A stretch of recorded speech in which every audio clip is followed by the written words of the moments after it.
मायावी राहु ने प्रभावित कर दिया है सूर्य को, और जिसके कारण बन गया है सूर्य ग्रहण।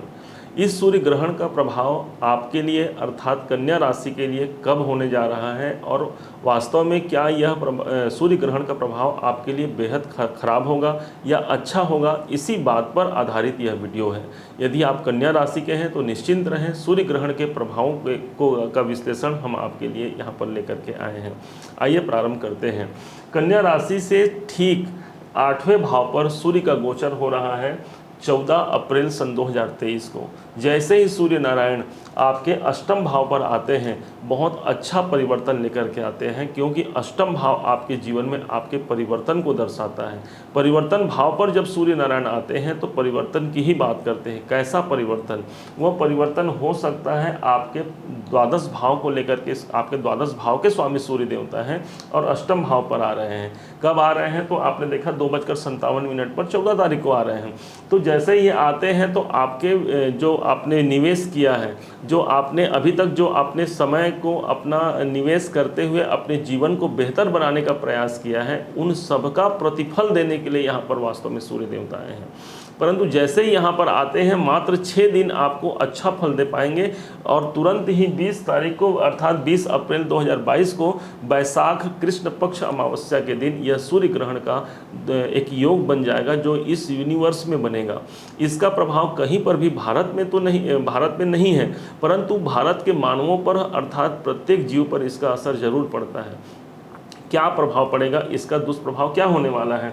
तो अष्टम भाव पर आएंगे तो ये भाव होता है आपके स्वास्थ्य का भाव भी होता है इस भाव में। तो देखेंगे इस टाइम पर आपको अपने स्वास्थ्य का विशेष ध्यान रखना होगा, क्योंकि अष्टम भाव बहुत अच्छा नहीं माना जाता। यही हमारी आयु का भाव भी होता है, इसलिए अपने आयु अर्थात अपने स्वास्थ्य को अच्छा रखने के लिए आपको निरंतर प्रयास करना होगा। जो स्वास्थ्य के लिए जो उचित उपाय हैं वो आपको करने होंगे। यही वो भाव है जो आपके जीवन में आपके परिवर्तन को दर्शाता है। तो जब यहाँ पर सूर्य और राहु एकत्रित होकर के ग्रहण योग बनाएंगे तो परिवर्तन को दर्शाएंगे। तो परिवर्तन, कुछ भी परिवर्तन हो सकता है। जिस स्थिति में है आप, हो सकता है अच्छा है तो वहाँ पर बुरा हो जाए, बुरा है तो अच्छा हो जाए।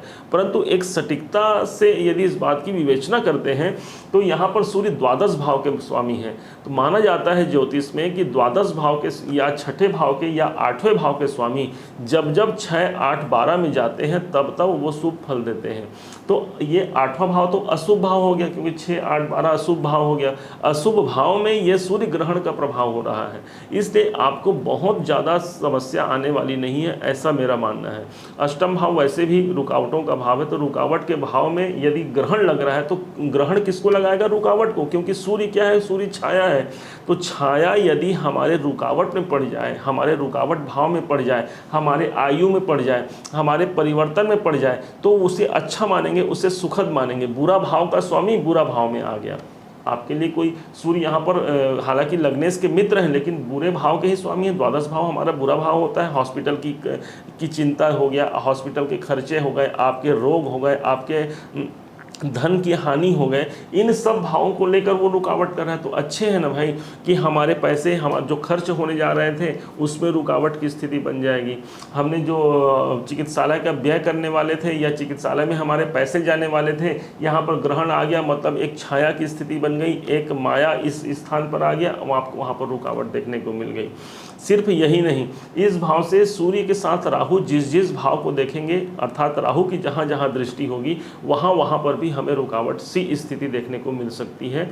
आप ऐसा समझिए, 12वें भाव और 8वें भाव का आपको सुखद फल मिलेगा, लेकिन जहाँ पर आप राहु की दृष्टि पड़ेगी वहाँ पर कुछ नकारात्मक प्रभाव जरूर आएंगे।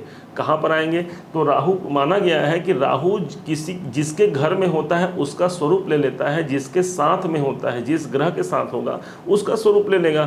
तो राहु यहाँ पर सूर्य के साथ है तो सूर्य का स्वरूप ले लेगा। तो साथ में अब सूर्य कौन है? तो सूर्य ग्रहों के राजा है। तो राजा के समान यहाँ पर राहु कार्य करेंगे। और कहाँ पर देखेंगे? मतलब एक मायावी ग्रह राजा बन गया तो 1, 2, 3, 4, 5 पंचम भाव पर ही, अर्थात सूर्य के घर को ही यहाँ पर राहु देख रहे हैं प्रथम दृष्टि से। मतलब यहाँ पर खर्चों की बात कर रहे हैं। खर्चों से यहाँ पर सतर्क रहना है। कोई बड़ी धनराशि आपको निवेश नहीं करना है इस टाइम पर। और हाँ, विशेष बात यही ध्यान रखेंगे कि चिकित्सालय संबंधी व्यय यहाँ पर आशंकित हो सकती है, इसलिए प्रयास करना है कि हमें किसी कारण से हॉस्पिटल जाना न पड़े, इस बात का ध्यान रखेंगे। अब सातवीं दृष्टि की बात करते हैं, तो सातवीं दृष्टि यहाँ पर पड़ रही है जो कि आपका धन भाव है। धन भाव पर सातवीं दृष्टि सूर्य ग्रहण का या राहु का पड़ना, देखिए राहु यहाँ पर पहले से है, लेकिन जब सूर्य राहु के साथ आ गए हैं, सूर्य ग्रहण की स्थिति बन गई है, मतलब ज़्यादा प्रभावी, ज़्यादा पावर आ गया है राहु में। अब जब ज़्यादा पावर आ गया है तो दूसरे भाव को देखेंगे तो क्या होगा, धन की हानि कराएंगे। आर्थिक जो हमारी संपन्नता बनी हुई है, उस संपन्नता में कुछ छेद हो सकते हैं, कुछ खर्च की बढ़ोतरी हो सकती है। तो यहाँ पर कोई, हमने फिर से वही बात कहते हैं कि कोई बड़ा धन खर्च यदि करना हो तो बार बार सोच लें और किसी अच्छे मेंटोर से उसका आप समाधान ले लें, उसके बाद धन खर्च करें। धन भाव पर जब राहु की दृष्टि आ गई है तो किसी को धन देना नहीं है और किसी से लेना नहीं है, दोनों ही स्थिति में आपको समस्या हो सकती है। किसी को पैसा दिया, समय पर पैसा मिला नहीं, किसी से पैसा लिया तो समय पर हम दे नहीं पाए, दोनों ही स्थिति अच्छी नहीं है। यही भाव आपके कुटुंब का है, आपके पारिवारिक जनों का है। इस स्थान पर यदि राहु का सूर्य के संबंध के संग में होना और राहु की दृष्टि होना यहाँ पर पारिवारिक रिश्तों को भी यहाँ खटास पैदा कर सकता है। दाम्पत्य जीवन में या आपके पारिवारिक जो बच्चे हैं, माता पिता हैं, इन सब में आपसी कलह की संभावना हो सकती है, इसलिए किसी विशेष वाद विवाद से आपको बचना चाहिए। और चूंकि यहाँ पर सूर्य की दृष्टि भी आ रही है, सूर्य यहाँ पर उच्च के तो है, परंतु सूर्य की यहाँ पर जो दृष्टि पड़ रही है वो नीच की है, तो इसलिए परिवार में कुछ ऐसी संभावनाएं बन सकती हैं कि आपस में एक दूसरे की बातों को कोई सहन न कर पाए और आपस में विवाद की स्थिति बन जाए। तो यहाँ पर उस चीज़ को आपको ध्यान रखना होगा।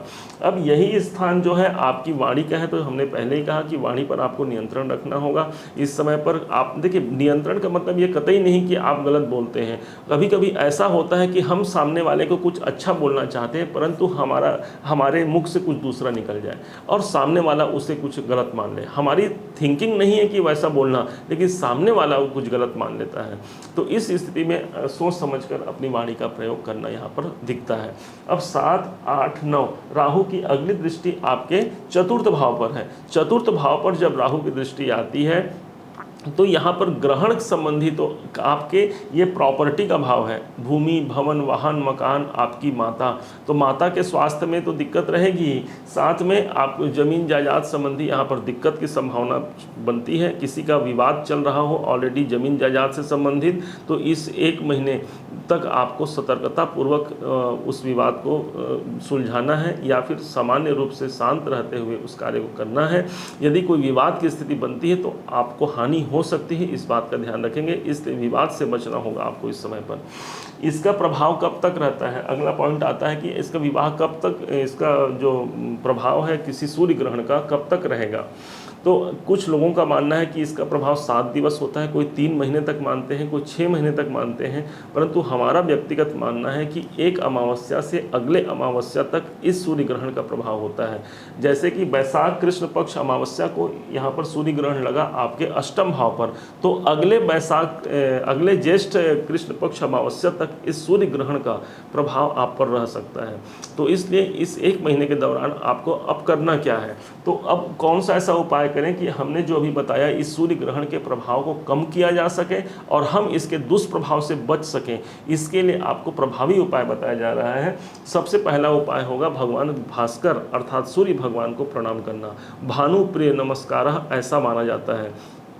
तो प्रातःकाल उठ करके सिर्फ जो उगते हुए सूरज को प्रणाम करता है उसके जीवन में सदैव सकारात्मक परिवर्तन होता है, ऐसा शास्त्रों का मत है। इसलिए प्रातः जल्दी उठने का प्रयास करें, विशेष तौर पर जब ये ग्रहण का काल प्रारंभ हो गया है तब से और 1 महीने तक। तो प्रातः जल्दी उठ करके भगवान सूर्य को नमस्कार करें। स्नान के पश्चात भगवान सूर्य को जल अर्पण करें। मंत्र बोल सकते हैं ओम घृणी सूर्याय नमः या गायत्री मंत्र से भी आप भगवान सूर्य को अर्घ्य दे सकते हैं। इस टाइम पर माना गया है कि माँ जगदम्बा जो राहु की अधिष्ठात्री हैं, इसलिए राहु देव को प्रसन्न करना है तो माँ जगदम्बा की कृपा प्राप्त करना होगा। तो माँ दुर्गा की आराधना करें, उनके नवान्न मंत्रों का पाठ कर सकते हैं, दुर्गा सप्तशती का पाठ कर सकते हैं। और कुछ भी नहीं बनता तो प्रत्येक दिवस या हफ्ते में 1 बार ही सही माँ दुर्गा के मंदिर चले जाइए और वहाँ जा कर के माथा टेक करके आ जाइए, तो राहु यहाँ पर आपको शुभ फल देगा और ऐसा मानेगा मानो आपने उसके इष्ट को प्रसन्न करने का प्रयास किया है, इसलिए आपको सुगमता से शुभ फल की प्राप्ति होगी। उम्मीद है कन्या राशि के जातक जातिका इसे समझ पाए होंगे। हमने इस वीडियो को प्रयास किया था कि सभी वीडियो को एक साथ बनाएं, सभी राशियों के ऊपर, सभी राशियों का एक साथ, लेकिन इसमें दो परेशानी आ सकती थी। पहला तो आपको सही ढंग से ये वीडियो समझ में नहीं आता, किसी अगर सबका एक साथ होता तो ये वीडियो बहुत लंबी हो जाती, और दूसरा कारण ये था इतने आराम से और एक एक पॉइंट को लेकर के हम आपको समझा नहीं पाते, एक साथ बनने से जल्दी जल्दी हो जाता। उम्मीद है कि आप कन्या राशि के जातक हमारे इस प्रयास से प्रसन्नता महसूस कर रहे होंगे और इससे बचने के उपायों को करके अपने जीवन को संपन्न बनाएंगे। और आपने यदि मेरा यह प्रयास आपने सार्थक माना है तो इसे लाइक कीजिएगा और अपना एक प्यार भरा कमेंट करके मेरा आत्मबल बढ़ाइएगा। पुनः एक बार फिर सभी का दिवस मंगलमय हो, इसी शुभकामनाओं के साथ जय श्री दुर्गा।